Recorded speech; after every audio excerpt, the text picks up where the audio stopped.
preparation for next year's tournament probably begins, next week, Monday. Our senior group will sit down and look back at what happened, look and see how we can tweak things. We do that every year. I don't want to make it seem as we're complacent. The truth of the matter is that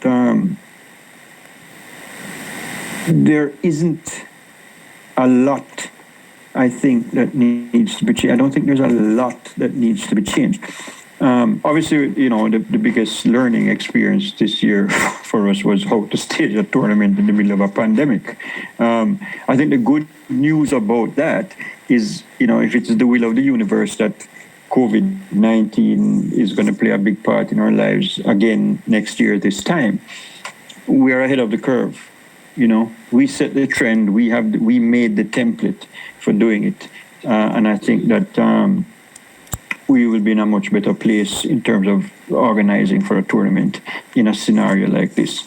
And it has also taught us, if we go back to normalcy, and I alluded to it in the earlier part of the discussion, that perhaps we need to think about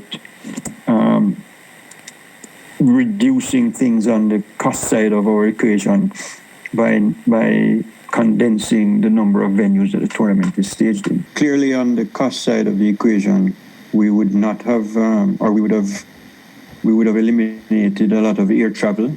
We would have not had to move broadcast equipment around to 6 different countries, or 2 different countries rather, because there would have normally be 2 sets of broadcast equipment in the region.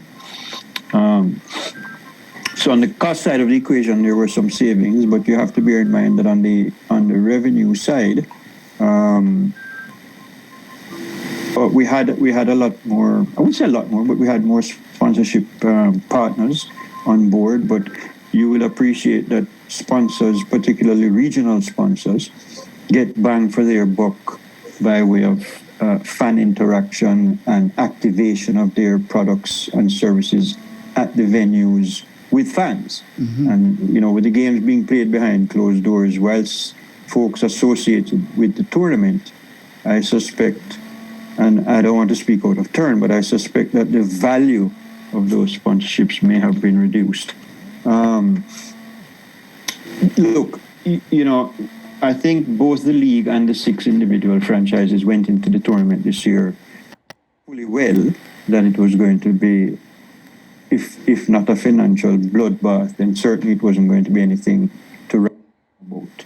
But I think that collectively, and kudos to the franchise owners, we took a decision that it would be just too detrimental for the CPL brand to disappear for a year, as it were, if the tournament weren't held.